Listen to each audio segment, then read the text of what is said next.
म एकचोटि एउटा ठाउँबाट एउटा ठाउँमा गइरहेको थिएँ बसमा र म नयाँ थिएँ।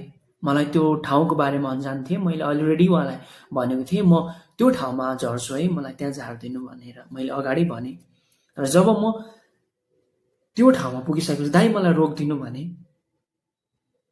अनि उहाँले रोकिदिनु भएन, अलिकति पर निकै पर लगेर रोकिदिनु भयो। अनि मैले भाडा दिएँ। म नयाँ मान्छे, मलाई कति कुराहरू थाहा थिएन। अनि मैले अलिकति मेरो पैसा ठुलो थियो, मतलब मसँग 10-20 रुपियाँ थिएन, मसँग अलिकति पैसा ठुलो थियो र मैले त्यो पैसा उहाँलाई दिएँ। कहाँबाट आएको यस्तो मान्छे, कमसेकम पैसा छुट्याएर राख्नु पर्दैन भन्दै एकदमै मिसबिहेभ गर्नुभयो मलाई र राखेर एकदमै उहाँ रिसाएर बस स्वाट्ट लागेर जानुभयो। दाइ मेरो अघि पर छुटिसकेको छ, मलाई परे रोकिदिनु पर्ने, हजुरले यहाँ ल्याइदिनु पर्छ, फेरि यहाँबाट पनि अझै लानु हुँदैछ, प्लिज रोकिदिनुहोस् मैले भने। उहाँले लगेकै उहाँले रोकिदिनु भएन, रोकिदिनु भएन, मलाई रोक्दा पनि रोकिदिनु भएन। दाइ रोकिदिनु भनेको सुन्नु भएन हजुरले, मेरो अब म कसरी हिँडेर जानु त्यत्रो टाढो भनेर उहाँले लगेको लाग्यो। अनि मलाई यस्तो दुःख लाग्यो। अनि उहाँले पैसा पनि साटिदिनु भएन। अनि दाइ म तपाईँलाई लास्ट भन्दैछु है, प्लिज मलाई रोकिदिनु भनेको, म अगाडि नै म छुटिसकेको छ, अब म 10-15 मिनट हिँड्नुपर्छ अझै मैले भने। अनि उहाँले लास्टमा रोकिदिनु भयो। अनि मलाई रिससरी त्यो पैसा साटेर दिनुभयो।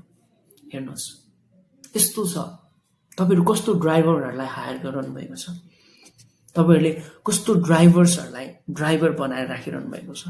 मेरो प्रश्न हरेक डिपार्टमेन्टलाई, मेरो प्रश्न डिपार्टमेन्ट अफ ट्रान्सपोर्ट म्यानेजमेन्टलाई, मेरो प्रश्न डिओटिएमलाई, प्लिज प्लिज प्लिज तपाईँहरूले यो कुराहरूमा मोनिटरिङ गरिदिनु होला, अनुगमन गरिदिनु होला कि कस्तो भइरहेको छ पब्लिक ट्रान्सपोर्टेसन। तपाईँहरू ट्याक्स मात्र कलेक्ट नगर्नु, तर कृपया यात्रुहरूको जीवन सुरक्षाको लागि तपाईँहरू अनुगमन पनि गरिदिनुहोस् प्लिज। यति साह्रो उग्र गतिमा नि उहाँहरूले गाडी चलाइरहनु भएको छ।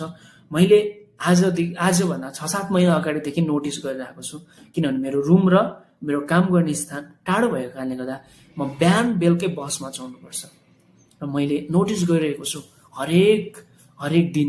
र यो मैले मात्र भोगेको होइन, म जस्तो हजारौं यात्रुहरूले भोगेको कुरा हो।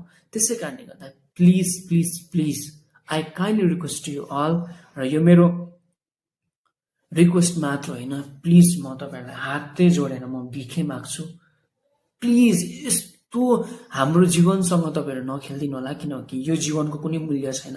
हाम्रो जीवन अमूल्य हो, यो फर्काएर ल्याउन मिल्दैन एकचोटि गइसके पछाडि।